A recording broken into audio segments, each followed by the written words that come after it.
बच्चों को दुआएं, बड़ों को सलाम। फ़िज़ा है मेरा नाम, यू वॉचिंग मॉर्निंग विद फ़िज़ा।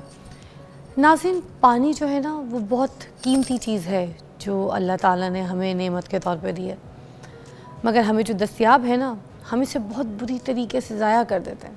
हमारे पंजाब में मोस्टली होता है कि हम पाइप पकड़ते हैं और गाड़ियाँ अपनी धोना शुरू कर देते हैं, या फिर हमारे घर की जो ख़वातीन हैं वो पाइप पकड़ती हैं और घर को धोना शुरू कर देती हैं और सारा पानी जो है वो सड़कों पे ऐसे बाहर पड़ा होता है। अब ये जो पानी है जिससे हम घर धोते हैं, सहन अपने कार पार्क धोते हैं, गाड़ियाँ धोते हैं, ये ताज़ा पानी है, ये जो ज़मीन से हम निकालते हैं, जो कि पीने के लिए इस्तेमाल हो सकता है, लेकिन हम इसको इस तरीके से ज़ाया कर रहे हैं चीज़ों की धुलाई के लिए। अब फरवरी में हाई कोर्ट में लाहौर में एक फ़ैसला सुनाया था जिसमें उन्होंने कहा था कि हम जो गाड़ियाँ अब धोएंगे ना, जो लोग बाहर कहीं पकड़े गए तो उनको जो है जुर्माना किया जाएगा ताकि इस पानी को जो है वो बचाया जा सके, क्योंकि घरों में जो लोग इस तरह से धो धो के पानी को ज़ाया कर रहे हैं ना।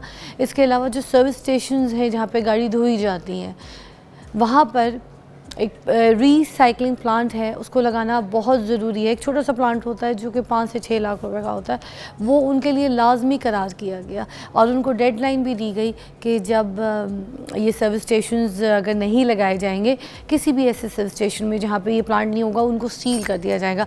तो मैं कहूँगी ये बहुत अच्छा इनिशिएटिव है, लाहौर हाई कोर्ट की तरफ से बहुत अच्छा काम है। देखिए ये जो हमारे ज़ेर ज़मीन जो हमारे पानी के ज़खायर हैं ना, वो सारी चीज़ें जो है ना कम हो रही हैं, हमारी ख़राब हो रही हैं।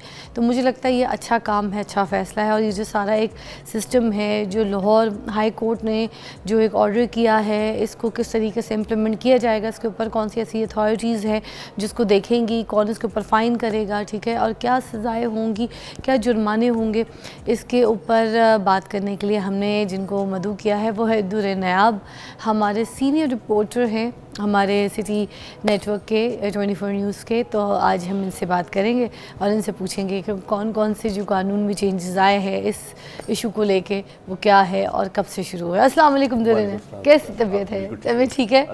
Thank you for coming. आप पहली मरतबा आए जब से हम शो कर रहे हैं ना। बहुत मेहरबानी है कि आपने इतनी अच्छी बड़ी स्क्रीन पे इसको मौका दिया है। अमूमन आप बहुत सारे हेल्थ इश्यूज़ पे तो बात करती जाती हैं, लेकिन मैं भी ये फील करता था कि हेल्थ में रिलेटेड पानी बहुत एक ज़रूरी एलिमेंट है और आपने उस पर आज बात की है, तो मैं आपको पर्सनली शुक्रिया अदा करता हूँ।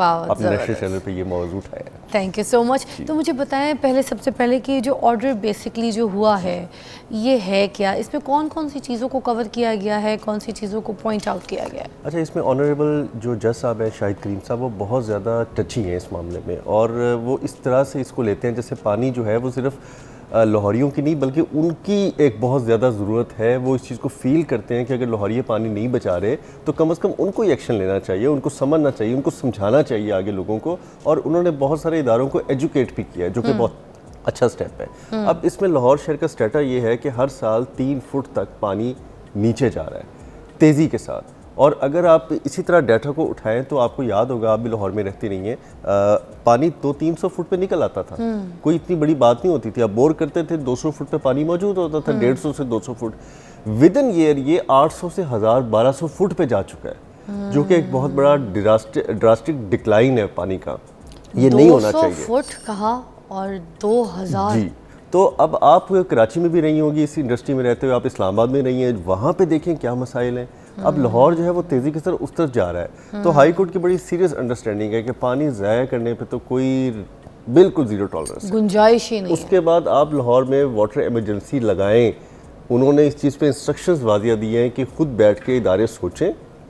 डिस्ट्रिक्ट गवर्नमेंट है, कमिश्नर ऑफिस है, वासा है, एलडी अथॉरिटी है। वासा अपनी अलहदा अथॉरिटी इंडिपेंडेंट बन चुकी है, साफ़ पानी अथॉरिटी है, एक वेरियस अथॉरिटीज़ हैं जिन्होंने ये सोचना है कि हमने पानी कैसे बचाना है। लाहौर शहर के अंडरग्राउंड समेत पूरे पंजाब का वाटर टेबल का जो स्टेटा है उसको किस तरह महफूज करना है। इसमें इतनी छोटी छोटी चीज़ें हैं कि अगर आप उसको कर लें तो मेरा ख्याल है कि पूरी दुनिया में इस इशू से निपटा गया है, लेकिन हम नहीं निपट पा रहे। अच्छा, अभी तक ये तो एक तो आपने बता दिया हमें कि 200 से 8000 की डिफरेंसेस हैं हमारे पास बहुत पानी के आगे डिफरेंस आ रहा है, खुदाई पे ड्रास्टिक देखें। किस्म का। इसके अलावा और क्या क्या इश्यूज आए हैं जो अच्छा, एक तो मुझे समझ ही नहीं आता हमने इतना लेट एड्रेस क्यों किया। हम हर चीज़ पे जाके जब सारी चीज़ें हमारे हाथ से निकल जाती है, पैसा कुछ नहीं बचता, उसके बाद हम कहते हैं नहीं जी पैसा निकालो। अब देखें ना, अब फिर हम क्या कर रहे हैं, हम दावत दे रहे हैं वही टैंकर्स माफिया को जो कराची में जिस तरह से आ रहे हैं। हम लोग अपनी सुस्तियों से, अपनी नाअहलियों से, अपनी लापरवाहियों से और इस तरह की चीज़ों को सीरियस ना लेने से हम किस तरफ लाहौर शहर को धकेल के लेके जा रहे हैं। लाहौर शहर 1.25 करोड़ से 1.5 करोड़ की आबादी में फॉल कर रहा है इस टाइम, और लाहौर शहर में एक भी वेस्ट वाटर ट्रीटमेंट प्लांट नहीं। सबसे पहला तो ये हमारे साथ कसूर देख लें। असल में हाई कोर्ट ने फैसला तो सुना दिया है, ठीक है, अब इम्प्लीमेंटेशन पे आना है। हाँ, अब इम्प्लीमेंटेशन कौन करेगा? हम पानी ज़ाया करते हैं, सबसे पहले गाड़ियाँ मोटरसाइकिलें घरों के बाहरी धोना शुरू कर दी, हमने फर्श धोने शुरू कर दिए, हमने अपने रैम्प धोने शुरू कर दिए, फिर हम आगे बढ़ते गए, हमने गलियाँ धोनी शुरू कर दी। आपने अक्सर देखा होगा कि घरों के सामने सड़कें भी धोई जा रही होती हैं और हमारी जो ख़वातीन है वो बेचारी जो बहुत ही ज़्यादा हफ्ते में 3-3, 10, 4-4, 5-5 मरतबा जो है फ़र्श होती है, ज़रूरत नहीं है। आप उसको मॉप लगाएं, उसको गीला कपड़ा फेरें, हफ्ते में 2-3 दिन एक दिन वॉश करें, उसके बाद गीला कपड़ा फेर के मॉप लगा के गुजारा कर सकते हैं। आपके गैराजेस और आपके जो रैम्प्स हैं उनको इस तरह से आप क्लीन कर सकते हैं। हमने पानी का बहुत ज़्यादा ज़िया कर दिया। फिर लाहौरियों को मैं अक्सर अपने 42 में भी बैठा होता तो मैं ये बात करता हूँ, उनको नहाने की बहुत आदत है। अच्छा, हमारे पंजाब की खवातीन जो है उनको बहुत शौक है फर्श धोने का। हाँ, फर्श धोने गलियां का शौक है। अच्छा, ज़बरदस्ती, क्योंकि देखें ना नौकर चाकर बहुत ज़्यादा रखे होते हैं, बड़े बड़े घर होते अब हैं, उनको काम पे तो भी यहाँ लगाना पे है। उनको काम पे लगाने के लिए ना हर वक्त ड्राइवर को यही बोलते रहेंगे, गाड़ी नहीं धोई हाँ। है तुमने, गालियाँ नहीं धोई। अब लड़कियों हाई को कोर्ट बोलती रहेंगी ने जनाब। ये बड़ा सीरियसली स्टांस लिया है कि जो घर में अगर पानी का ज़िया करेगा तो 10,000 रुपये स्टेट अवे फाइन, और वो उनके बिल में लग के आएगा। ये नहीं है कि आप अलग से फाइन दे दें और कोई जमा ना कराए। तो अमूमन होता है ना, आप फाइन जमा ये जो फाइन करेगा ये कौन आके करेगा? ये पुलिस बिल्कुल इसमें डॉल्फिन पुलिस करेगी, क्योंकि वो 24 आवर फिरती है। हाँ। आपकी रेगुलर पुलिस भी उस पर एक्शन ले सकती है। अब वासा ऑलरेडी इंटेंट है, वो कर रहा है। उसके बाद आपकी इन्वायरमेंट के जो प्रोटेक्शन एजेंसी है उन्होंने आजकल बहुत मोबिलाइजेशन स्टार्ट की हुई है। कमर्शियल सतह पे ये जुर्माना 20,000 है कम से कम। अच्छा, पर डे, पर आवर भी हो सकता है। कोई इस गलत फहमी में ना रहे कि हाँ, कोई इस गलत फहमी ना रहे कि आज मैं फर्श धो के जा रहा हूँ, जुर्माना हो गया, ठीक है मैं पूरा दिन धोता रहूँ। हाँ। आपको रैपिडली उसी वक्त दोबारा भी जुर्माना हो सकता है। अच्छा, उसके बाद आपका जो ये तो प्रपोज किया था हाई कोर्ट ने कि 50,000 कम से कम करें, अभी ये उस तरफ लेके जा रहे हैं। अभी 10,000 रेजिडेंशियल और 20,000 जो है वो कमर्शियल, इसको आगे 50,000 तक लेके जाया जाएगा। इसके बाद जो वाटर साइकिलिंग प्लांट्स हैं, पिछले दिनों लाहौर में 346 प्लांट्स को सील किया गया है। इसका मतलब है कि 346 प्लांट्स पर रिसाइकलिंग प्लांट नहीं था। अच्छा, वहाँ पे जो गाड़ियाँ मोटरसाइकिलें धोई जा रही थी वो प्योर ड्रिंकिंग वाटर से धोई जा रही थी। ये कितना बड़ा जुल्म है। अगर आप अफ्रीकन कंट्रीज़ देखें, आप सूडान, इस तरह की जगहों पे जाके देखें जहाँ पानी का कतरा भी मौजूद नहीं है, तो हम क्या कर रहे हैं? हम अपने आप को उस तरफ लेके जा रहे हैं। 5 से आपने अपने इंट्रो में ठीक कहा कि 5 से 6 लाख रुपए कितनी बड़ी इन्वेस्टमेंट है। आप एक गाड़ी छोटी से 500 रुपये सर्विस के लेते हैं, बड़ी गाड़ी से 1,000 रुपये लेते हैं। आप दिन की कमाई निकाल लें तो शायद 4-5-6 लाख रुपए एक अच्छा सर्विस स्टेशन बना लेता है। मगर मेरी बात सुनिए, प्लांट के चेक के जो चक्कर है ना, इसमें ये है कि गाड़ी धोने के जो पैसे हैं वो भी बढ़ा देंगे।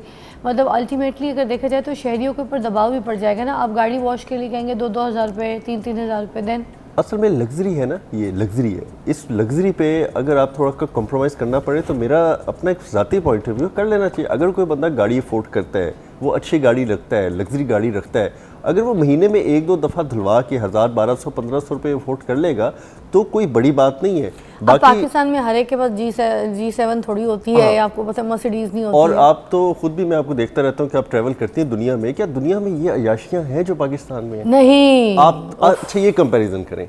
आप मेरे ख्याल पिछले दिनों मैं देख रहा था, आपके फॉलो कर रहा था, तो आप अमेरिका शायद गई हुई थी जी। तो आप खुद देखें कि वहाँ पे क्या इस किस्म की कोई अयाशी है? वहाँ पे क्या आपको सड़कों पे गाड़ियाँ धोने की इजाज़त दी जाती है? नहीं। हमसे ज़्यादा वसाइल हैं, हमसे ज़्यादा कुदरती वसाइल से माला मार है, सुपर पावर है अमेरिका, लेकिन वहाँ पे इजाज़त नहीं है। जर्मनी में जो पानी आता है उस पर भी मीटर है, जो पानी यूज़ हो के वापस जाता है, ड्रेन आउट होता है, उस पर भी मीटर है। आप दोनों तरह से तंग होते हैं। आप ये भी नहीं हो सकता कि अब मैं नहा रहा हूँ तो घंटा नहाता ही रहूँ। आपको पता है कि जल्दी से फटाफट वॉश करें अपने आप को और निकले बाहर, पानी बहुत ज़ाया होना है। सर यहाँ पे तो पानी खोलते हैं तो उसके बाद नहाते रहते जब तक कि वो, अब सर्दियाँ आई थी आपको पता है, सर्दियों में कितना ज़्यादा गर्म पानी खोल के लोग बस पानी के नीचे खड़े हो जाते हैं, उनको लगता है सारी सर्दी इसी से ख़त्म होती है। और दूसरी बात यह है कि यहाँ पे बड़े पोर्टेबल किस्म के एक आपको एडवांस स्टेप लेने की ज़रूरत है कि जो शॉवर के अंदर आप चेंजिंग ला सकते हैं, जिसमें कम मिकदार में पानी आता है और ज़्यादा स्प्रेड करके वो तेज़ी के साथ आपको नहला देता है या वॉश कर देता है। आपको उस तरफ हम तो जाते ही नहीं है, हम तो खोलते हैं पानी ऊपर से इस तरह आ रहा हो जिस तरह आबशार के नीचे खड़े हो आप। तो बहुत सारी चीज़ों में हमें अब खुद भी चेंज करने की ज़रूरत है। पानी अगर यही सूरत हाल लगी रही तो और 5 से 10 साल के अंदर अंदर पानी लाहौर से नापैद हो जाएगा, ये तो तय है। इस पे हाई कोर्ट कहता है जी इमरजेंसी लगाएं, वाटर इमरजेंसी इस वक्त लाहौर में लग जानी चाहिए। अगर पानी आज ना बचाया तो पानी नहीं होना। तीसरी टेक्नोलॉजी बड़ी खूबसूरत है जो आप कर सकते हैं। लाहौर शहर के अंदर मुख्तलिफ मकामात पे जहाँ पे पानी जमा होता है वहाँ पे सॉकेट पिट्स बना सकते हैं। वो एक प्याला नुमा जगह सी बन जाती है, उसके नीचे ड्रिल करके पानी को आप रेन वाटर तक नीचे अपने ग्राउंड वाटर तक ले जाते हैं। तो पानी जो साफ़ पानी बारिशी पानी होता है अल्लाह ताला की तरफ से जो नेमत है वो ऑटोमेटिकली आपके वाटर टेबल को रिचार्ज कर देता है। हम क्या करते हैं कि वही पानी उठा के ड्रेनों में फेंक देते हैं, गंदे नालों में, गंदे नालों से रावी में गंदे नाले के जरिए जा रहा होता है और रावी भी अब पोल्यूटेड हो चुका है। इस टाइम रावी के अंदर भी पानी नहीं है, जो पानी है वो पोल्यूटेड पानी है। लाहौर केनाल के अंदर पोल्यूटेड पानी है। सर एक छोटी सी ब्रेक लेते हैं, आप मेरे साथ ही हैं, अभी और बातें करनी है हमने इस टॉपिक के ऊपर। अच्छा जी हमारे साथ रहेगा क्योंकि ये देखें आज आपको ना ख़तरा बता रहे हैं कि 5-6 सालों में जो है ना पानी ख़त्म हो जाएगा। जिस तरीके से हम चल रहे हैं, जिस तरीके से पानी का इस्तेमाल कर रहे हैं, हमारे पास कुछ भी नहीं बचना। फिर बैठ के हम ही रोएंगे। देखिए गलतियाँ हमारी खुद की हैं, ये पानी हमें दिया गया है, हम अपने बच्चों के लिए अपना पानी ख़त्म कर रहे हैं। ये आपको मैं बात बता दूँ, हमारे बच्चे पीछे क्या इस्तेमाल करेंगे, आपकी जायदाद। ब्रेक लीजिएगा।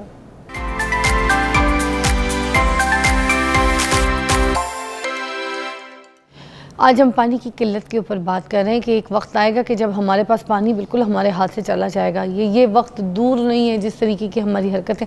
आप ये समझे कि आप अपने बच्चों के जो हिस्से का पानी है ना वो आप ज़ाया कर रहे हैं, आप अपने बच्चों को इससे महरूम कर देंगे। और कितनी मुतासर करने वाली बात है कि आप अपने बच्चों के साथ कर क्या रहे हैं। अच्छा जब हम मुल्क से बाहर जाते हैं वहाँ पर कमोड के ऊपर भी ना 2 स्विचेस होते हैं फ्लश के लिए, एक जिसमें से कम पानी निकलता है और एक जिसमें से ज़्यादा पानी निकलता है। तो मुझे ये बताइए कि यहाँ पर ऐसा सिस्टम सारा कुछ क्यों नहीं है कि जितने भी लोग घर बना रहे हैं वहाँ पर इसी किस्म के कमोड्स जो है वो लगाए जाएं, जहाँ पे फ्लशेस में जब कम पानी चाहिए तो कम, ज़्यादा चाहिए तो ज़्यादा। मगर हम तो पानी का ज़ाया जो है ना धुड़म धड़म ऐसे ऐसे करके फ्लशेस इस्तेमाल करते हैं। चंद लोग तो सेंसिटिव हैं, जो पढ़े लिखे हैं या जो हसास तबीयत के, वो समझते हैं कि पानी बहुत ज़्यादा नेमत है, इसको नहीं ज़ाया करना चाहिए, या इंसानी हकूक़ हैं कुछ लोगों के भी। आप अगर सबका पानी भी अपने हिस्से में इस्तेमाल किए जा रहे हैं, आपने ये भी तो हिसाब रखना है ना, बाकियों का भी पानी आप ज़ाया किए जा रहे हैं। मुंह धो रहे नल खुला छोड़ देते हैं। बिल्कुल, वहाँ तो कुछ हिसाब है, वहाँ के बच्चों को भी तमीज़ है। कुछ बच्चे भी मैंने देखे हैं कि जब वो अपने दांत वॉश कर रहे होते हैं ना, थोड़ा सा पानी खोलते हैं, वॉश करते हैं, टैप बंद अपने टैप बंद कर देते हैं, फिर जब वो कुली शुली कर लेते हैं उसके बाद दोबारा एक कुली पानी लेते हैं और पानी, दैट्स इट। और हमारा ये होता है कि हमने टैप खोली है, जब तक हमने अच्छी तरह ब्रश कर नहीं दिया ना, कोई 5-1 मिनट पानी ज़ाया नहीं कर दिया तो फिर टैप नहीं बंद कर। सही कह रहे हैं। तो ये हमारे लथार्जिकपन तबीयत में है। अब गोरे इस मामले में बड़े स्ट्रेट फॉरवर्ड है। आप बाहर जाते हैं, वहाँ के नेचुरल रिसोर्सेज के पानी भी महफूज हैं, वहाँ की कैनाल जो है वो भी चल रही हैं, रवा दवा हैं, उसके अंदर बोटिंग भी हो रही है, सब कुछ हो रहा है। हमारी लाहौर के नाल में आप 5 मिनट नहीं खड़े हो सकते। अच्छा प्रेशर वॉशर के बारे में भी पूछना चाहूँगी, अगर हम घर में वो ले लें, अगर उसके ज़रिए हम अपनी गाड़ियाँ धोएं, चीज़ें धोएं, तो क्या इस पे भी जुर्माना होगा? बेशक इस पे भी जुर्माना होगा, बेएहतियाती और ज़्यादातर आप जो चीज़ यूज़ करेंगे उस पर मैंडेटरी लाजमी जुर्माना है। आप इसको बचा सकते हैं, आप अपने जुर्माने को, अपनी मेहनत को, अपने रिसोर्स को बचाने के लिए थोड़ा इन्वेस्ट करें। जो नई टेक्नोलॉजीज़ मार्केट में आई हैं उसको एक्सप्लोर करें। वाटर प्रेशर बहुत अच्छी चीज़ है। अगर आपको गाड़ी धोने का शौक़ है, आप कॉन्शियस हैं, आप कहते हैं कि नहीं जी मैं तो क्लीन गाड़ी में, क्लीन में रहना है, क्लीन में जाना है, कुछ लोगों को आदत होती है वो नहीं रह सकते, तो आप उसको यूज़ करें। आपके घर के अंदर चीज़ें जो धोने के काबिल हैं, आप कारपेट बिछा के उसको प्रेशर मार के भी बहुत जल्दी धो सकते हैं। वो 20% पानी यूज़ करता है आपके रेगुलर पानी से। आप घर के जो आउटडोर्स लगे होते हैं आप उनको भी पानी मार के धो सकते हैं। प्रेशर जो है, और फिर वो पानी जो है ना वो प्रेशर के साथ कम पानी लेता है, आगे उसकी नोजल्स लगी होती हैं और वो ज़्यादा तेज़ से प्रेशर। सर ये जो स्विमिंग पूल्स बनाए हुए लोगों ने घर में, फार्म्स होते हैं, आपको पता है फार्मों पे तो जाए तो वो पाइप जो है ना खुला माली जो है ना छोड़ देता है अपनी उनकी ना ग्रास पे, जो जो पौधे लगे होते हैं चीज़ें उधर पानी खुला छोड़ देते हैं और वो दूसरे कामों में लग जाते हैं और कहते नहीं जी भरने दो, पानी भरने दो, तो यही पीने वाला पानी तो ज़ाया हो रहा है। लेकिन मैंने सुना है कि पूल में भी, हाँ मैंने सुना है कि जो मॉडर्न सोसाइटीज़ हैं, आप चलें DHE की बात कर लें कि उन्होंने तो बहुत सख्ती करना शुरू कर दी है, लेकिन अब बाकी हमें सोसाइटीज़ में जो फार्म हाउसेस हैं, जो बड़े बड़े बरकी रोड पे, बेदिया रोड पे, अब यहाँ जाके कौन इन्फोर्समेंट करेगा? पहली तो बात है कि अगर दो फ़र्ज़ करें, मैं कह नहीं रहा लेकिन मैं एज्यूम कर रहा हूँ कि अगर डॉल्फिन वाले 2 बंदे जाते हैं, अंदर 5 गनमैन होते हैं, तो उन बेचारों को कौन इन्फोर्समेंट करने देगा? बिल्कुल। अच्छा, अब साथ है मेरे ब्रेकिंग न्यूज़ है, उसके बाद दोबारा हाजिर होते हैं। देखते रहिए मॉर्निंग विद फिज़ा।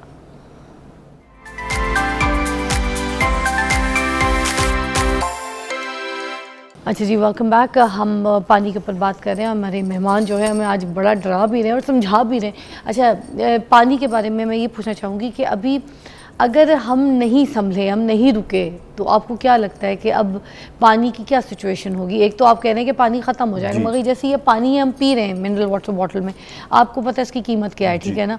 अब अगर ये 30 या 40 या 50 की जो एक बोतल है, अच्छे से अच्छे ब्रांड की अगर हम कहीं से ले लेते हैं, तो क्या ये हमें बहुत महंगी पड़ जाएगी आगे? अच्छा, ये सिर्फ पाकिस्तान में अभी है कि कोल्ड ड्रिंक्स जो हैं या फिज़ी ड्रिंक्स हैं या दूसरे ड्रिंक्स हैं वो महंगे अभी नहीं हुए। पानी सस्ता है और वो महंगे हैं। पूरी दुनिया में मेरे बात से इत्तफाक करेंगे जो सऊदी अरब जाते हैं उम्रा या हज की नीयत से, जो ट्रैवल, क्योंकि पाकिस्तानी सऊदीया तो मैक्सिमम ट्रैवल करते हैं, दुबई जाते हैं इवन के, वहाँ पे मिनरल वाटर, ड्रिंकिंग वाटर महंगा और कोल्ड ड्रिंक सस्ता है। मैं अभी आपको ब्रेक में भी बता रहा था कि 1.5 रियाल का तकरीबन आपको मिल जाती है कोल्ड ड्रिंक आपको, और पानी जो है वो 4 से 5 रियाल का मिलता है आपको, जो कि डबल से भी ज़्यादा है। इसी तरह पूरी दुनिया में मिनरल वाटर की जो हैसियत है वो बहुत ज़्यादा बढ़ती जा रही है और ड्रिंकिंग वाटर भी अब महंगा होता जा रहा है। मिनरल और ड्रिंकिंग में फ़र्क है। जो मिनरल वाटर है वो पाकिस्तान में शायद नहीं है। जो लोग लिख रहे हैं, जो लोग कह रहे हैं, वो शायद आपके साथ लफ्ज़ों का हेर फेर है। मिनरल वाटर पाकिस्तान में अवेलेबल उस तरह से लोकली ब्रांड में शायद ही कोई 1 या 2 हो। वो अब अंबानी फैमिली की एक बात मैं बता आपको रहे थे, बताता नीता कि जी वो की। मैं उनकी बात सुन रहा था, तो वो तो टोटल सिर्फ जो है स्विस वाटर यूज़ करती हैं। हाँ, इंडियंस के जितने बॉलीवुड के एक्टर्स हैं या बड़े बड़े लोग हैं वो स्विस वाटर पे जा चुके हैं।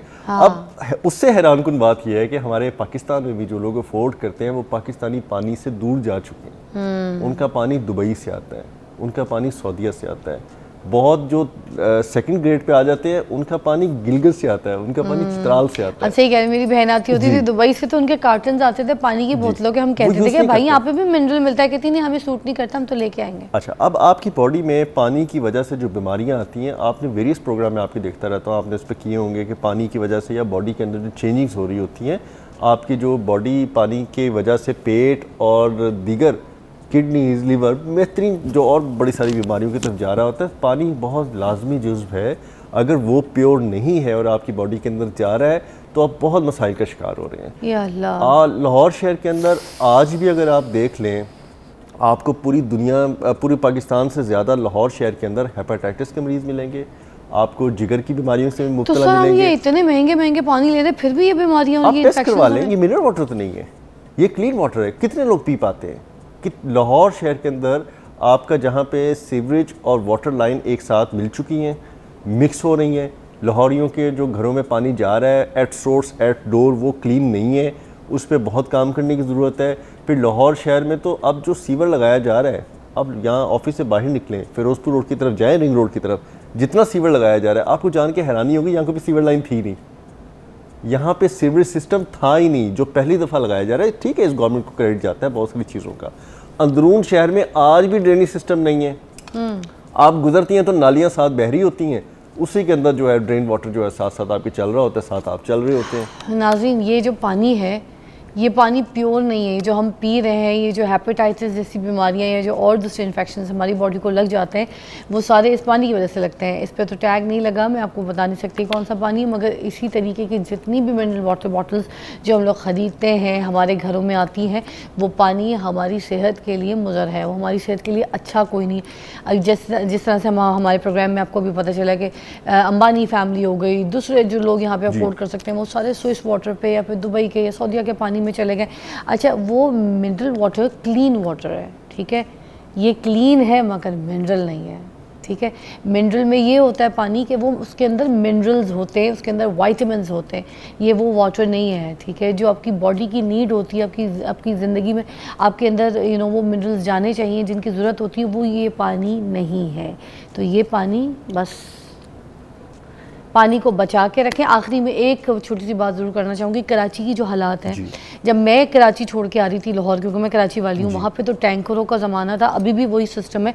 इतने महंगे महंगे टैंकर लेके पौधों में पानी डालना हो, नहाना हो, इतना सारा पानी, बस उसकी अरेंजमेंट हो रही होती है, फ़ोन हो रहा होता है, कोई मेहमान आ जाए तो पानी का टैंकर पहले डलवाया जा रहा होता है। मतलब इतनी किल्लत पानी की, इतनी तकलीफ़ पानी की, यही सिचुएशन कहीं लाहौर की ना हो जाए। अब देखिए, आप जिस वक्त ये कोयटा की सिचुएशन हो रही थी, तो उस वक्त बलूची और वो सारी सिचुएशन को देख के कराची वालों को कहा जाता था।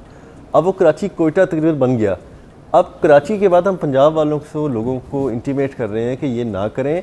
कोयटा में सिर्फ एक लेक है, कोयटा शहर में हन्ना लेक, उससे ही पानी जाता है और वो भी वेल रिसोर्स एरिया में जाता है, आम आबादियों में तो नहीं जाता। वहाँ तो फिर टैंकर और पता नहीं किस किस तरीका होता है, और वहाँ पर पानी ये भी नहीं है कि आप किसी पौधे को लगा सकें। बेअबानी हो चुकी है, अब ख़त्म हो चुका है सब्ज़ा। वहाँ से आप कराची उस तरफ जा रहा है, सब्ज़ा ख़त्म करने की तरफ, उसके बाद पंजाब आ जाएगा, और पंजाब में भी अगर पानी नहीं होगा तो आप कहाँ जाके रहेंगे। बड़े बड़े लोग ये प्रिडिक्ट कर रहे हैं कि आइंदा आने वाली जो जंगें हैं, या वो फूड सिक्योरिटी पे होंगी, खुराक पे होंगी, या पानी पे होंगी। उसके अलावा तो कोई दूसरी बात ही लड़ने की रह नहीं जाएगी। जब पानी नहीं मिल रहा होगा हमें, जब खाने को कोई चीज़ नहीं मिल रही होगी, तो आप बचत करें। हम काबिल लोग नहीं हैं कि हम इतना कुछ अफोर्ड कर सकें कि हमारा पानी जो है वो चित्राल गिलगित से या दुबई से या स्विस से आ रहा हो। हम लोग नहीं अफोर्ड कर सकते, हमें इस पानी को बचाना है। और हमारे पास इतने रिसोर्सेज भी शायद ना रहें कि हम गंदे पानी को उबाल के पीने के काबिल रहें। ना गैस आएगी, ना ईंधन होगा, तो हम उसको उबाल के कैसे पी सकेंगे। तो हम तो नेचुरल रेमेडी करने के काबिल भी नहीं है। तो हम खुद ये सोचें अपने गिरावान में झांक के हम क्या कर रहे हैं। थैंक यू सो मच दुर्नियाब साहब, बहुत अच्छी तरीके से आपने हमें समझाया, और मुझे लगता है कि जैसे अब तो संभल जाना चाहिए। आज के प्रोग्राम के बाद तो आपको कुछ बिल्कुल होश कर लेना चाहिए।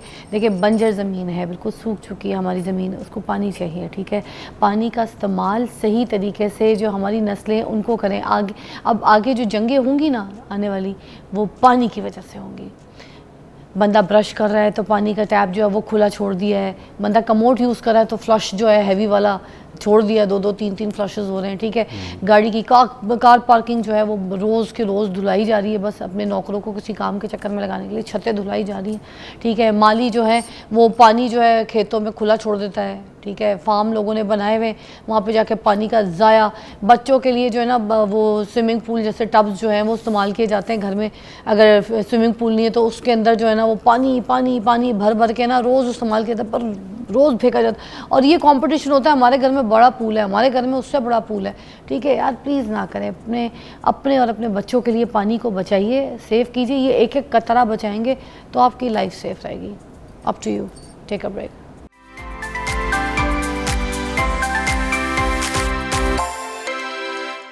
Welcome back to watching morning with Fiza. और नाज़रीन, एक बड़ी तकलीफ़ वाला सिचुएशन आपकी ज़िंदगी में आता है, ख़ास तौर पे वो होती है जो आपकी रील की हड्डी होती है ना, उस जगह रील की हड्डी में साइड्स में जो आपके एक फ्रीज सी हो जाती है कमर, और उधर पेन बहुत ज़्यादा शुरू होता है, जिसकी वजह से आपके जो नर्व्स हैं ना जो उसके अंदर से जो गुजर रहे होते हैं, वो ट्रैवल करते करते आपकी पूरी टांगों तक आते हैं, और उसके बाद आपकी टांगें जो है ना ऑलमोस्ट पैरालाइज हो जाती हैं, जिसकी वजह से आपकी जो कुछ लोग हैं चलने से मुतासर हो जाते हैं, वो चल फिर नहीं पाते, कोई काम नहीं कर पाते। और कुछ लोग इस पैरालाइज की वजह से पेन का शिकार बहुत ज़्यादा होते हैं, क्योंकि कुछ लोग हरकत तो कर लेते हैं मगर दर्द के साथ। अभी जो दर्द है, जो तकलीफ़ है, ये जो नर्व्स है जो कि आपकी डैमेज हो जाती है, सुन हो जाती है, या क्या होता है, अक्सर औक़ात इस तरह से भी होता है कि जो दर्द है ना कमर का, वो कुछ मसल पुल की वजह से भी हो जाता है, मगर लोगों को ये फ़र्क समझ नहीं आ रहा होता कि ये पुल की वजह से हुआ, ये नर्व डैमेज हो गई है हमारी, इसकी वजह से या कुछ फ्रीज़ हो गया है, तो ये किस तरीके से पता लगाया जा सकता है, इसको किस तरह से ट्रीट किया जा सकता है। डॉक्टर अमार अनवर हमारे साथ मौजूद है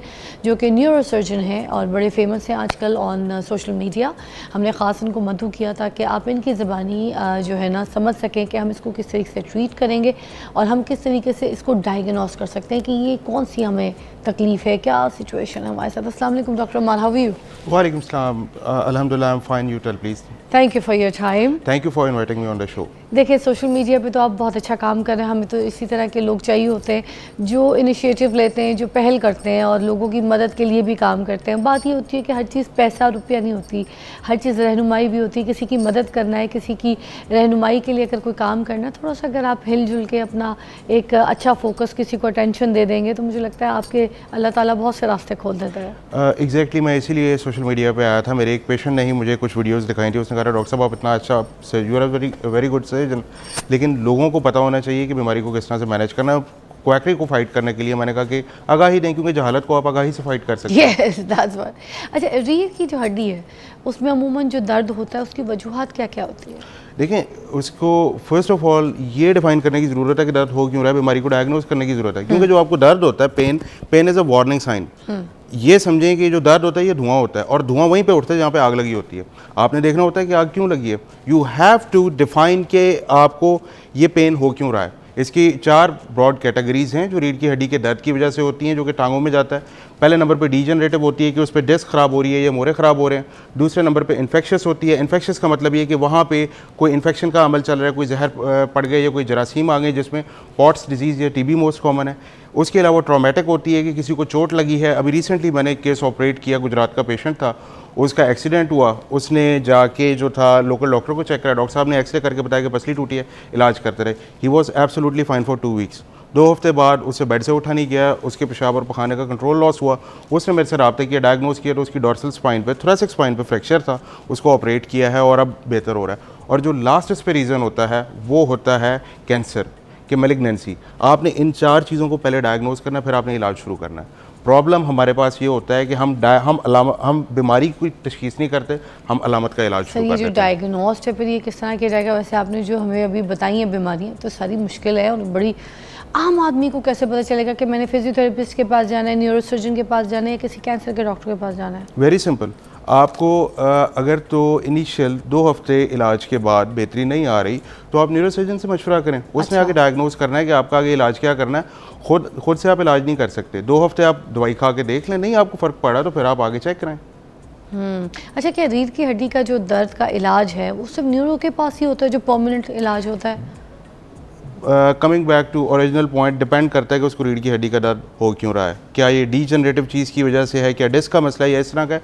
अगर इस तरह का प्रॉब्लम है तो इब्तदाई तौर पर मरीज़ को लाइफस्टाइल मॉडिफिकेशन, एहतियात, फिजियोथेरेपी एडवाइस की जाती है। अच्छा, मगर वो न्यूरो करता है? वो न्यूरो एडवाइस करता है क्योंकि न्यूरो ने देख के, क्योंकि ये नर्व्स इन्वॉल्व होती हैं इसमें, स्पाइन के पीछे से आपकी नर्व्स जा रही हैं। प्रॉब्लम रीढ़ की हड्डी का जो प्रॉब्लम होगा वो नर्व्स को इफेक्ट करेगा और पैरालाइज होगा मरीज, तो उसके बाद उसे याद आएगा कि जब न्यूरोसर्जन के पास जाते हैं उस वक्त तो फ़ायदा कोई नहीं है ना, क्योंकि ये ह्यूमन बॉडी है। जब एक दफ़ा डैमेज हो जाती है तो डैमेज इरिवर्सिबल होती है। किसी को दिल का दौरा पड़ता है तो दिल का दौरा जो होता है, क्या उसके बाद उसका दिल 100% पे काम शुरू कर देता है, चाहे आप जो मर्जी कर लें? कभी भी नहीं। आप दवाई खाते हैं सारी उम्र, आपके जो होते हैं स्टंट डलते हैं और आप एक अपने कंप्रोमाइज दिल को साथ लेके चलते हैं। गुर्दे फेल हो जाते हैं तो आप डायलिसिस कराते रहते हैं, कभी भी गुर्दे आपके ठीक नहीं होते और अल्टीमेटली रेनल ट्रांसप्लांट करना पड़ता है। ये ह्यूमन बॉडी का टिश्यू है, ये रीजनरेट नहीं होता। ये कोई छिपकली की दुम नहीं है कि आप काट देंगे और दोबारा दुम उग जाएगी। हमारा तो जो एक दफ़ा टिश्यू डैमेज हो गया वो डैमेज हो गया, कोई रिप्लेसमेंट नहीं है उसकी। अच्छा सर, ये जो एक टीका है जो कमर की दर्द के लिए, लोग उसको सुनते हैं तो वो सुन के ही ना उनको खौफ ज़्यादा हो जाते हैं, डर जाते हैं कि भाई टीका लगवाना पड़ेगा, उसके कोई डैमेजेस, कोई नुकसान भी हैं, क्योंकि क्या पता उसकी वजह से भी लोग पैरालाइज हो जाते हो। ये जो खौफ डर है, बता दें किस तरीके का? देखिए, ये टीका जो है ये तो ख़वातीन को रूटीन में लगता है। ये जब सिजेरियन सेक्शन होता है या डिलीवरी होती है तो उस कमर में इंजेक्शन लगा के ही वो करते हैं, एपिड्यूरल। उसी की एक मॉडिफाइड फॉर्म जो होती है वो पेन कमर दर्द के लिए लगाई जाती है। अच्छा, तो ये वही है? ये वही है, उसकी मिलती जुलती फॉर्म है, लेकिन ये अलामत का इलाज करता है, बीमारी का इलाज नहीं करता। ये आपको सिर्फ एक टाइम बाय करके देता है कि आप अपने लाइफस्टाइल को मॉडिफाई कर लें या बाकी चीज़ों को इस पर देख लें। परफेक्ट सर, एक ब्रेक लेंगे, विल बी राइट बैक। आप हमारे साथ रहिएगा, देखते रहिए मॉर्निंग विद फिजा।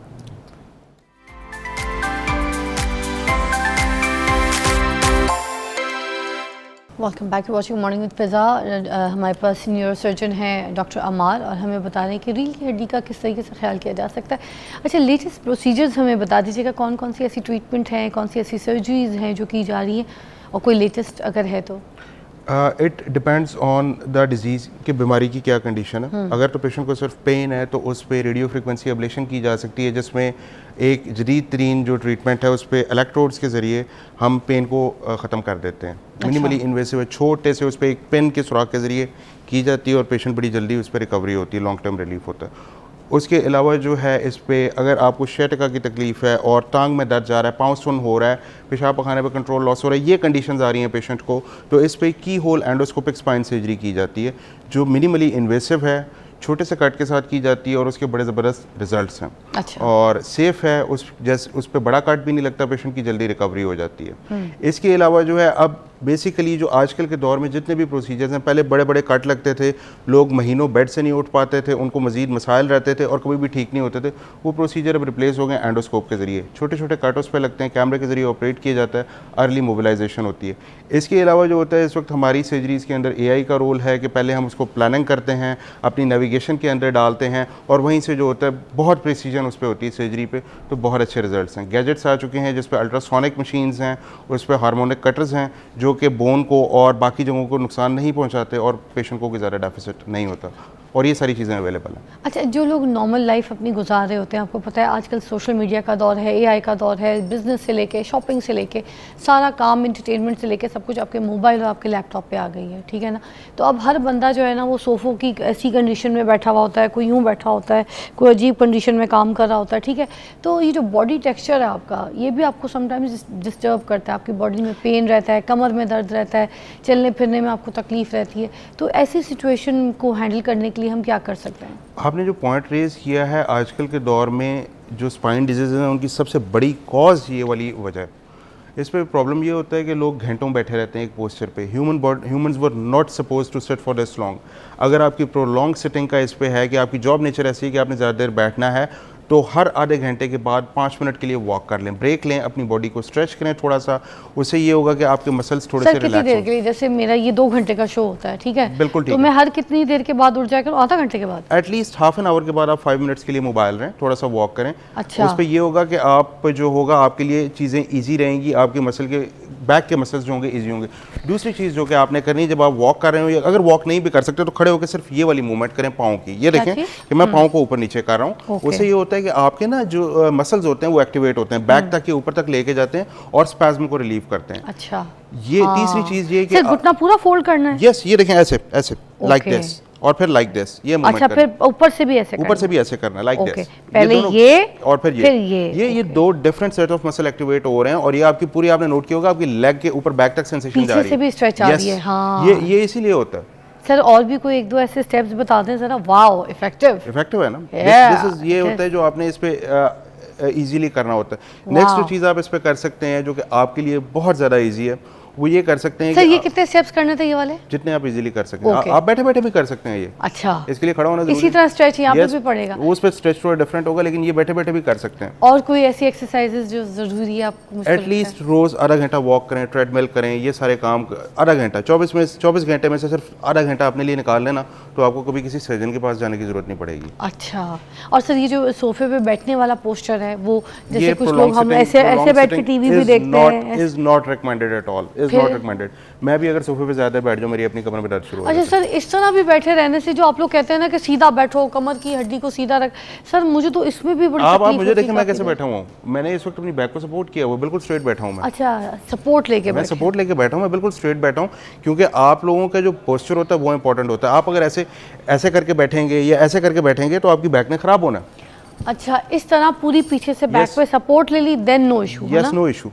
देखें ये इसमें स्ट्रेट बैठे क्योंकि ये हमारी नेचुरल पोस्चर होता है। लेकिन इसमें भी प्रोलॉन्ग सिटिंग नहीं, हर आधे घंटे नहीं होना, नो, नॉट एट ऑल। अच्छा, आई गॉट इट। यही तो रीजन है जिसकी वजह से बैक पेन इतना कॉमन हो रहा है। हाँ। अच्छा, अब जो आम इंसान बिल्कुल ठीक है ठीक है, उसको जिसको कोई ऐसे इश्यूज नहीं हुए, तो उसको क्या करना चाहिए? कोई ऐसी उसको सिर्फ 2 काम, एक अपने वेट को कंट्रोल में रखें, क्योंकि जो स्पाइन है उसकी एक वेट लिमिट है। आप जैसे लिफ्ट में जाते हैं तो लिफ्ट पे लिखा होता है कि इतने किलो वजन, इससे ज़्यादा आप नहीं कर सकते, है ना? तो आपकी स्पाइन की भी एक वेट लिमिट है, अनलिमिटेड तो नहीं है। जो डिस्क है मोरों के दरमियान, गड़बड़ तो उसी में होती है ना। अगर आप स्पाइन के ऊपर एक अपने वेट को कंट्रोल में रखेंगे तो स्पाइन पे एक्स्ट्रा वेट नहीं पड़ेगा। नॉर्मल BMI होनी चाहिए और डेली वॉक करें। अच्छा, सर ये जो हर्निएटेड डिस्क होती है, उसके अलावा जो शाटिका होता है, इसके मसाइल भी हमेशा के लिए ठीक हो सकते हैं? ट्रीटेबल है? ये बिल्कुल ठीक हो सकते हैं। इस पे इम्पॉर्टेंट चीज़ जो ये है, लोग रियलाइज़ नहीं करते। लोग ये समझते हैं कि हम दवाई खा लेंगे तो ठीक हो जाएंगे। दवाई इस बीमारी का इलाज नहीं है। दवाई से सिर्फ आपकी पेन कंट्रोल होती है, दवाई से बीमारी ठीक नहीं होती। बीमारी ठीक करने का तरीका ये, अपने वजन को कंट्रोल में रखें, हेल्दी लाइफस्टाइल को फॉलो करें, और अगर आपको एक्यूट स्टेज चल रही है शियाटिका की तो बेड रेस्ट करें। 24 में से 23 घंटे 45 मिनट बेड रेस्ट करें, उस पर देखें आपको कितना रिलीफ आता है। और bed rest for at least a couple of weeks, उससे बहुत सारे लोग ठीक हो जाते और हैं। किसी को अगर हर्निएटेड डिस्क का और ये शाटिका का पेन का मसाइल है, तकलीफ है, तो क्या अगर वो ये फिजियोथेरेपीज़ के पास जाते हैं, करवाते हैं, इसकी फिजियो करवाते हैं, तो क्या ये ठीक हो सकता है? बिल्कुल ठीक हो सकता है। उस पर ये होता है कि आपने प्रॉपर फिजियोथेरेपिस्ट के पास जाना है, जो लाइसेंस्ड फिजियोथेरेपिस्ट है, जो ट्रेंड फिजियोथेरेपिस्ट है। आपने किसी अताई के पास नहीं जाना। हर बंदा अपने नाम के साथ लिख के लगा लेता है कि जी मैं फ़लाँ फिजियोथेरेपिस्ट हूँ, या ये हूँ, या मैं फ़लाँ सर्जन हूँ, या मैं इस तरह का डॉक्टर हूँ। ठीक है, आपने जो भी बंदे के पास जा रहे हैं उसको जाके आप चेक करें कि आया वो लाइसेंस है या नहीं, उसकी कहाँ की क्वालिफिकेशन है। क्योंकि जो लोग लाइसेंस्ड होते हैं वो कभी भी जो है घबराते नहीं है। वो कहते हैं हाँ भाई ये मेरा PMDC नंबर है, ये मेरा पाकिस्तान फिजियोथेरेपी काउंसिल का रजिस्ट्रेशन नंबर है, व्हाट्सएवर। वो बताते हैं कि आप मुझे चेक करें, क्योंकि ये आपका पहला राइट है कि आपको पता होना चाहिए कि आपने जिस बंदे से ट्रीटमेंट करा रहे हैं, आया वो प्रॉपरली लाइसेंस्ड प्रोफेशनल है या वो अताई है।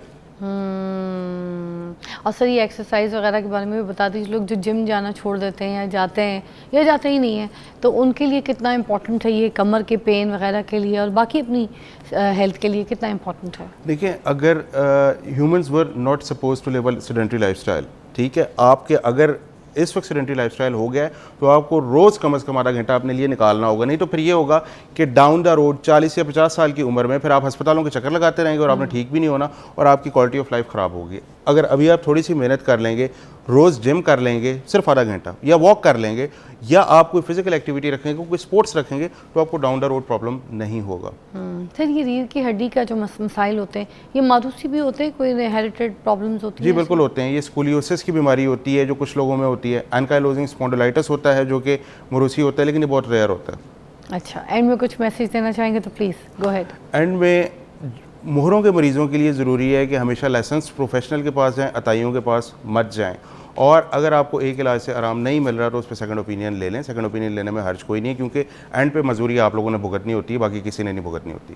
Thank you so much doctor Umar, will call you again soon. Thank you. और आप अपनी कमर का खास ख्याल रखिए, आपकी कमर के साथ आपकी टांगें भी जुड़ी हैं। ये चलने फिरने से कासिर हो गए तो दुनिया में कोई काम करने के काबिल नहीं रहेंगे। अपना खास ख्याल रखिए। ब्रेक के बाद मिलते हैं। Thank you.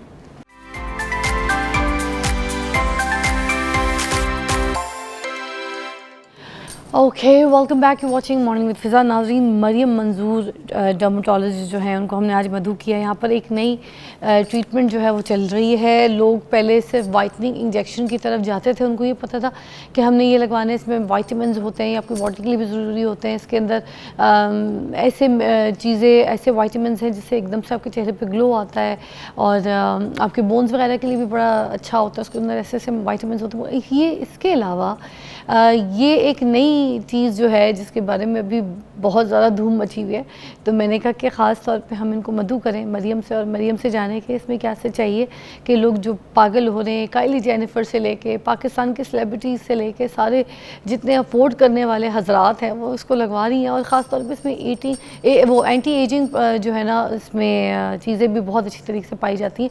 तो व्हाट इज़ इट, ये बताने के लिए हमारे पास है डॉक्टर मरियम। अस्सलाम वालेकुम। वालेकुम सलाम। कैसी हैं? मैं ठीक हूँ, आप कैसी हैं फिज़ा? अल्लाह का शुक्र। ये क्या चीज़ है जिसके बारे में आज अब हमें इंट्रोड्यूस करवा रही है?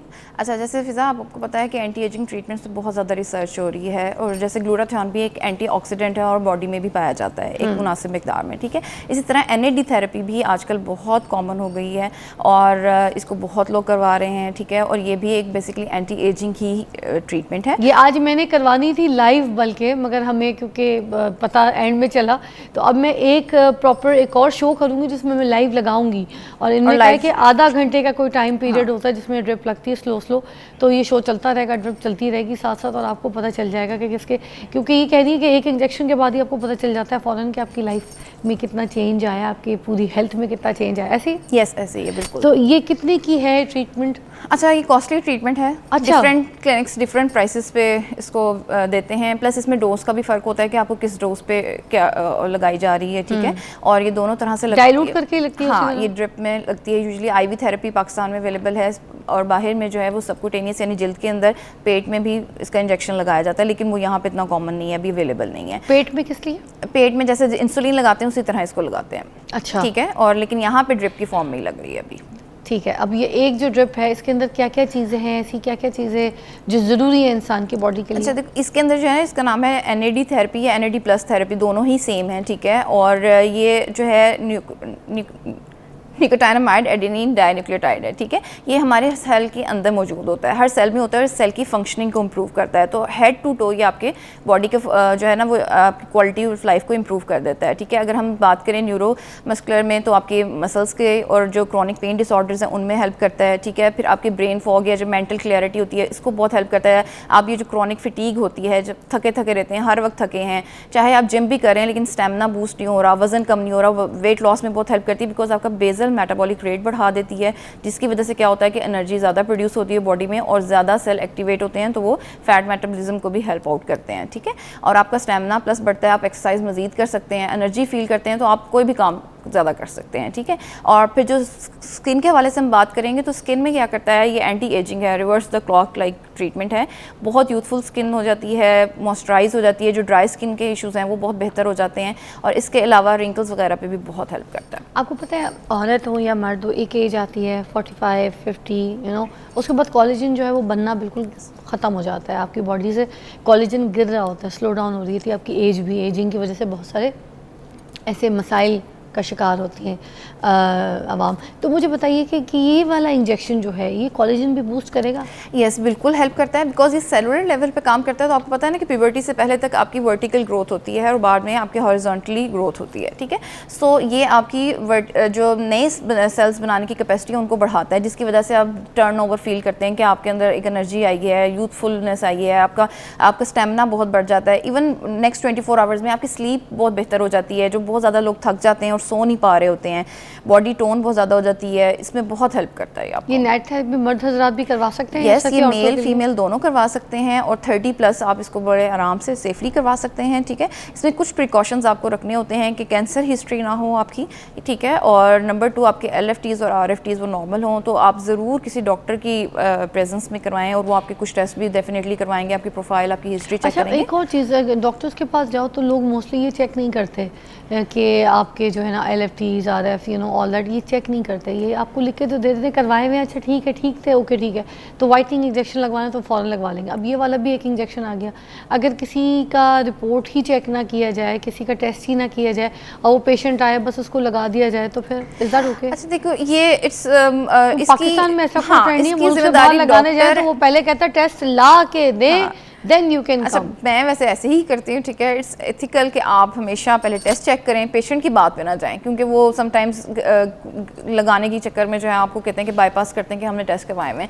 लेकिन चूंकि ये अब इसकी रिस्पॉन्सिबिलिटी पेशेंट पे भी है ना, जब एक डॉक्टर ने आपको बता दिया, या मैं अगर फ़र्ज़ करें आप मेरे सुन रहे हैं और आपने यहाँ से सोचा है कि मैं लगवाऊँ, तो आपके ऊपर भी आयद होती है कि आप खुद कहें कि डॉक्टर मैंने टेस्ट करवाने हैं। तो इसकी रिस्पॉन्सिबिलिटी 50-50 है, दोनों पे है, यानी पेशेंट पे भी है और डॉक्टर पे भी है कि जो। अच्छा, वाइटनिंग इंजेक्शन जो है उतनी ही कीमत का है ये पर सेशन? ऑलमोस्ट ये सेम ही कॉस्ट करता है, हाँ, अगर अच्छी क्वालिटी का है, बिकॉज अच्छा, और इसकी अभी ओरल सप्लीमेंटेशन ऐसा पाकिस्तान में अवेलेबल नहीं है, ठीक है, बाहर अवेलेबल है लेकिन यहाँ पे नहीं है। लोग बहुत ज़्यादा तो गोलियाँ भी खा लेते हैं लोग, कैप्सूल्स होती हैं, पूछते हैं ना, अक्सर लोग पूछते हैं कि क्या गोली है, हमें इंजेक्शन से डर लगता है। ये बहुत मोस्टली हमने देखा सेफ इंजेक्शन है, ठीक है, और इसके बहुत कॉमन से साइड इफेक्ट होते हैं, लाइक थोड़ी सी नौजिया वगैरह। और अगर आप बहुत ज़्यादा टेंशन लें इसकी कि हाँ मैं कुछ थेरेपी करवाने लगी हूँ, मुझे कुछ होना चाहिए, तब फील होता है। अदरवाइज यूजुअली आप इसको बाद ही बेहतर फील करना शुरू करते हैं। इसमें स्किन वगैरह की ग्लोइंग सब कुछ सारा शामिल है? बिल्कुल बिल्कुल। वो आपकी टोन ऊपर लेवल थोड़ा करता है? जैसे ही आपका सेलुलर रिपेयर बेहतर होता है ना, तो आप फील करते हैं कि स्किन में भी बेहतरी आई है, एनर्जी में भी बेहतरी आई है, और आपका स्टेमिना बहुत बढ़ता है। आप जब आपकी स्टेमिना बढ़ता है तो आपकी हर चीज़ बेहतर हो जाती है। तो ये जो पेशेंट्स होते हैं जो बहुत ज़्यादा स्ट्रेस लेते हैं, और स्ट्रेस की वजह से आपको पता है बहुत सी बीमारियाँ जन्म लेती हैं, जिसमें शुगर है, ब्लड प्रेशर है और बहुत सी, तो ये स्ट्रेस के लिए भी काम करती है। ऐसे पेशेंट्स को भी दी जा सकती है? अगर आप ब्यूटी के हिसाब से ना देखें और हेल्थ के हिसाब से देखें तो क्या ये रेकमेंड की जा सकती है? डेफिनेटली, ये न्यूट्रिएंट ही है और आप इसको इस्तेमाल कर सकते हैं, लेकिन फिर वही बात है कि अपने डॉक्टर जो भी रेगुलर है उससे ज़रूर मशवरा करें, ठीक है, और अपने किसी डॉक्टर जो क्वालिफाइड डॉक्टर है उसकी निगरानी में लगवाएं। लोग अमूमन डरते हैं कि किडनी फेलियर पे ना चले जाए अगर कोई ऐसे ब्यूटी के हमने इस तरह के इंजेक्शंस लिए। कुछ लोग, आपको पता है, पहले ये भी बात करते थे कि वाइटनिंग इंजेक्शन से भी प्रॉब्लम होता है, ग्लूटा इंजेक्शन से भी प्रॉब्लम्स होती हैं। तो अब रिसर्च ये कहती है कि नहीं, एक्सेस ऑफ एवरीथिंग प्रॉब्लम दे सकती है, मगर अगर आपको अपना टोन चेंज करना है, थोड़ा सा ग्लो लेकर आना है, तो you can use this gluta के इंजेक्शंस एंड वाइटनिंग इंजेक्शंस। उसी तरह साथ ही इसके कोई साइड इफ़ेक्ट्स हैं क्या?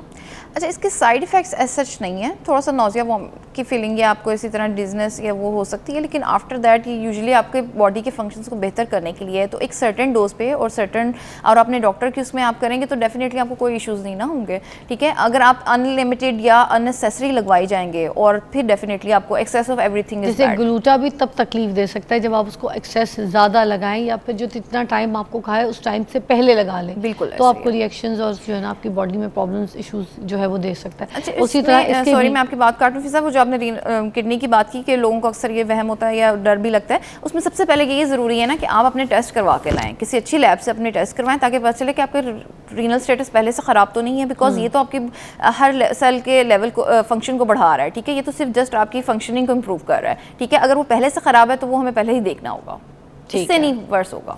ठीक है, मरीम एक ब्रेक लेते हैं, वापस दोबारा ज्वाइन करेंगे। ये जो नई टेक्निक, ये नई लेटेस्ट रिसर्च है इस इंजेक्शन की, जिसपे पूरी दुनिया लग गई है, आज इसके ऊपर बात कर रहे हैं हम, हमारे साथ रहिएगा।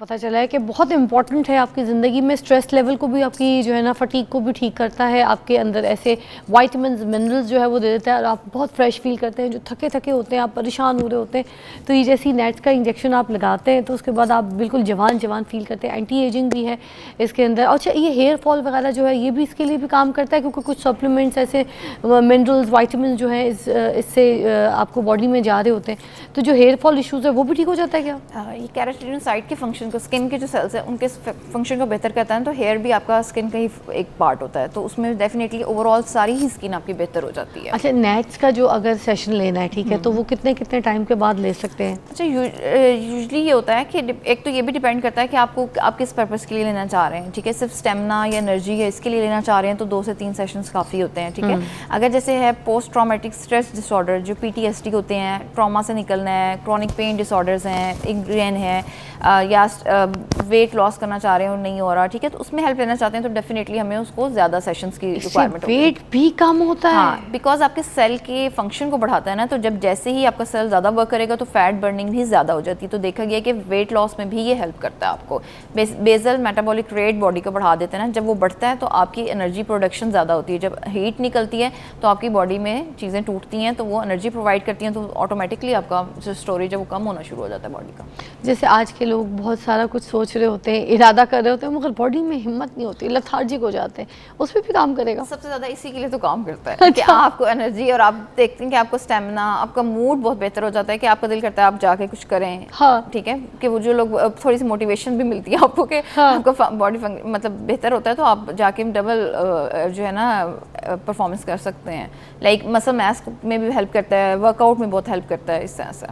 अच्छा, तो ये बूस्टर के तौर पे भी काम कर रहा है। जो हमें स्पेशली चाहिए होता है इम्यून का सिस्टम हमारा ठीक करने के लिए भी? इम्यून इन्फेक्ट बाहर तो ज़्यादातर ये इम्यून सिस्टम को ही बेहतर या इम्प्रूव करने के लिए इस्तेमाल किया जाता है। यहाँ पे तो गोरा करने के हाँ, लिए इस्तेमाल करते हैं लोग ज़्यादा। ये गोरा नहीं करता, गोरा आपको कुछ अरसे के बाद ये भी कर देगा, ठीक है, लेकिन ये कितने इंजेक्शंस के बाद? लेकिन देखिए ये फिर वही बात है, हम लोग हर चीज़ को सिर्फ गोरा करने के लिए ले लेते हैं, कुछ और चीज़ें भी एंजॉय करनी चाहिए ठीक है ना, कि आप यूथफुलनेस और health is more important then गोरा रंग, ठीक है। आपका अगर आप अच्छे अंदर से अच्छा फील नहीं कर रहे होंगे और खाली गोरे होंगे तो कोई फ़ायदा नहीं। अगर आपको उठ के जाने को कहीं दिल नहीं कर रहा, आपको किसी से मिलने को दिल नहीं कर रहा, कुछ काम करने का दिल नहीं कर रहा, मेंटल क्लैरिटी नहीं है, आप कुछ भी नहीं कर पा रहे, तो फिर उस गोरे रंग का आपने घर बैठ के क्या करना है। अच्छा, नैट्स की जो ड्रिप्स हैं ये बाहर तो बहुत ज़्यादा पॉपुलर थी, सेलिब्रिटीज़ लगवा रहे थे, मगर पाकिस्तान में बहुत कम लोगों को इसके बारे में कुछ इल्म था, और अब तो खैर ये ट्रेंडिंग में आई, मगर हर चीज़ हमारे पाकिस्तान में बड़े लेट लोगों को पता चलता है।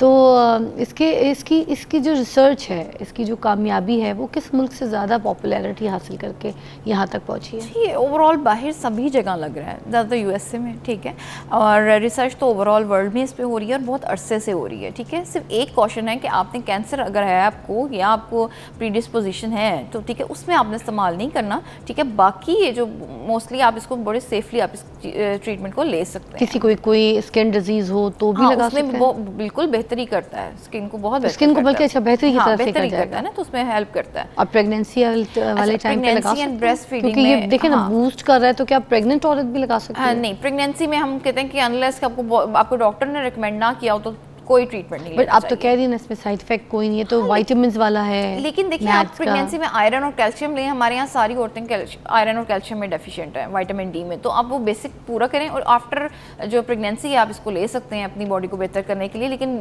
ड्यूरिंग प्रेगनेंसी अभी ये इसकी कोई इंडिकेशन नहीं आई है। और ये नाइट की जो ड्रिप है, इसको लगाने के बाद कोई ऐसी कैप्सूल्स वगैरह कुछ नहीं दी जाती कि जो बाद में इसको थोड़ा सा बूस्ट भी देते रहे, जैसे आप लोग ग्लूटा वगैरह की देते हैं, तो ये नहीं? आप ग्लूटा इसके साथ इस्तेमाल कर सकते हैं ओरल फॉर्म में, ठीक है। इसके ओरल सप्लीमेंट्स बाहर अवेलेबल हैं, निकोटाइनामाइड NMN के नाम से बहुत ज़्यादा वो भी चल रहा है, NMN प्लस बहुत आ रहे हैं आजकल, ठीक है। लेकिन पाकिस्तान में भी ऐसे जितने अवेलेबल नहीं हैं अच्छे, जिनका रिजल्ट्स भी पता हों, ठीक है। और अभी ये FDA अप्रूव नहीं है, बट ऑफ द लेबल ये बहुत सारी चीज़ों में काम कर रहा है और उस पर बहुत रिसर्च हो रही है। डॉक्टर मरियम, नेक्स्ट टाइम जब आप आएंगी, हम मदू करेंगे, तो आप ख़ास तौर पर नाइट की ड्रिप जो है ख़ास हमें लगा के दिखाइएगा, ताकि अगर कोई इसके जो भी सिम्टम्स हैं, आपने मुझे कहा नाश्ता करके आना है अच्छे तरीके से पेट भर के, और जैसे हाइड्रेट पानी, और अगर थोड़ा सा कुछ प्रॉब्लम होगा तो वो सब नौजिया वाला हो सकता है और कुछ नहीं, कोई साइड इफेक्ट नहीं है। इंशाल्लाह हम लाइव लगाएंगे फिर आपको देखेंगे। ज़बरदस्त जी, नेट की ड्रिप लगाएंगे डॉक्टर मरियम के थ्रू, और अभी जो लगाना चाहता है तो उन्होंने कहा है कि वो लगा सकते हैं, it is worth,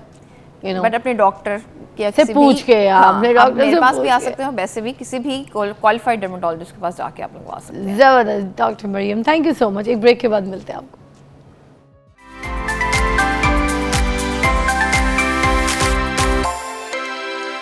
welcome back, you watching morning with Fiza.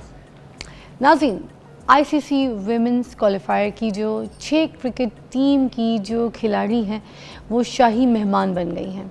Chairman PCB Mohsin Naqvi साहब की जानिब से शाही किला में ये तकरीब हुई, और हम आपको उसकी फुटेज में भी दिखाते हैं। मोहसिन नकवी साहब ने आलमगीरी दरवाज़ा जो है ना, वहाँ पर जो खिलाड़ी हैं उनको खुशामदीद कहा, वेलकम किया, ठीक है।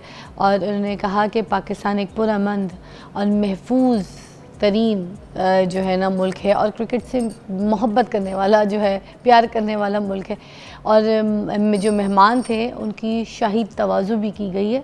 मोहसिन नकवी साहब ने बड़े अच्छे तरीके से बादशाही मस्जिद में, शाही किला में देख लीजिए, जो मज़ार इकबाल है वहाँ पे भी, हुजूरी बाग जो है उधर भी इन सबको सैर कराई गई। देखिए क्या इवेंट है। उसके अलावा मेहमानों में जो अमरीकी काउंसिल जनरल है वो भी शामिल थे। चेयरमैन PCB जो है उनकी जानिब से शाही किला ICC विमेंस क्वालिफायर की जो चेयर क्रिकेट टीम है उनके खिलाड़ियों के साथ वहाँ पर इशाइया जो था वो भी उनको दिया गया। चेयरमैन PCB साहब जो है उन्हें शाही किले में तमाम खिलाड़ियों का और ऑफिशियल्स जो थे उनका इस्तकबाल किया। Chairman Pakistan cricket board Mohsin Naqvi जो है उनसे मुतारिफ भी करवाया गया, मिलवाया गया, और तकरीब में मेज़बान पाकिस्तान बांग्लादेश, वेस्ट इंडीज़ और इन टीम्स की भी जो खिलाड़ी थे उन्होंने शिरकत हासिल की। इसके अलावा जो है ना आयरलैंड, स्कॉटलैंड और थाईलैंड जो है उनकी भी जो खिलाड़ी थी वो भी शामिल थी। इसके साथ इनके जो ऑफिशियल मैचेस के जो कोचेस थे वो भी शामिल थे। इसके अलावा मोहसिन नकवी साहब ने ये भी कहा कि पाकिस्तान जो है आने वाले मुस्तकबिल में जो ज़िंदा दिलाने लाहौर में एक मैं कहूँगी कि उनको वेलकम करेंगे और उनके साथ खेलेंगे और उनको पार्टिसिपेट करने का मौका देंगे। और ये बड़ी एक पॉजिटिव चीज़ है जो मोहसिन नकवी साहब ने की है। पूरी दुनिया में जो हमारा इमेज पोर्ट्रे कर दिया है ना, जिस तरीके से इमेज पोर्ट्रे किया है, एक सॉफ्ट इमेज जो है ना वो हमारा दिखाया है। और तमाम ममालिक से देखें कितनी जो टीम आई है उन्होंने अपने जो इंटरेस्ट है वो ज़ाहिर भी किया। एक सेफ़ और मोहब्बत करने वाला मुल्क है पाकिस्तान, ये उन्होंने इसका इजहार किया है। और हमें इस चीज़ के इस तरह के इवेंट्स की और भी ज़रूरत है, क्योंकि हमारा जो कल्चर है वो पोर्ट्रे किया गया है पूरी दुनिया में।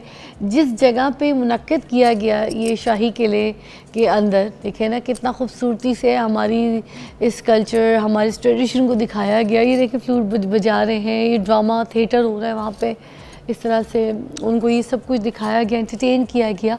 और उनकी तरफ से जो रिस्पॉन्स आया है जिससे हमारा इमेज बड़ा सॉफ्ट हुआ, तो ये मुझे बहुत अच्छा लगा। अच्छा इनिशिएटिव है ये। देखें यही लोग जब यहाँ से वापस जाएंगे ना तो यही हमारे सखीर बन के जाएंगे ना, यही तो जाके हमारी तारीफ़ें करेंगे, हमारे बारे में बताएंगे, हमारे मुल्क का बताएंगे, हमारा नाम रोशन करेंगे। और हम वाकई ये डिज़र्व करते हैं। और ये एक अच्छा स्टेप था मोहसिन नकवी साहब की तरफ से, जिस तरीके से इनको वेलकम किया, इनकी हॉस्पिटैलिटी की, इनको हमारे कल्चर से मुतारिफ़ कराया गया, उनको दिखाया गया, इनको डिटेन किया। बड़ी अच्छी मेहमान नवाजी और बड़ा अच्छा जस्टर है। तो I hope for the best for future as well. Mohsin Naqvi साहब की जो ये कोशिश है ये रंग लेकर आए। इसी तरह से हमें और भी ऐसे इवेंट्स करने पड़ेंगे। और ये देखें क्रिकेट जो है ना हमारे मुल्क में बहुत अच्छी तरीके से, भरपूर तरीके से बहाल हो। दूसरे और भी कंट्रीज़ के जो लोग हैं, क्रिकेटर्स हैं, प्लेयर्स हैं, वो हमारे पास खेलने के लिए आए, हमारा सॉफ्ट इमेज जो है वो बरकरार रहे, बने एक अच्छा हाई स्टैंडर्ड इमेज जो है वो। मगर इस तरीके का इवेंट आज से पहले कभी मुनक्किद नहीं हुआ। This is the first ever event in Pakistan जो ये किया गया है। और इसी तरीके के इवेंट्स और चाहिए हमें। ये देखिए कितने अच्छी थे। मैंने क्यों मिस किया, मैं क्यों नहीं गई? अली राना मुझे क्यों नहीं बुलाया, मुझे क्यों नहीं बुलाया यार, हमें जाना चाहिए था काश। मगर अब नेक्स्ट टाइम जब ये होगा हम ज़रूर जाएंगे। और मैं ये बताऊँ ये होता रहेगा। अब मुझे भी इस ऐसे इवेंट पे ज़रूर देखेंगे। हम आपको मिलते हैं कल। अपना बहुत ख्याल रखिएगा। अल्लाह हाफ़िज़।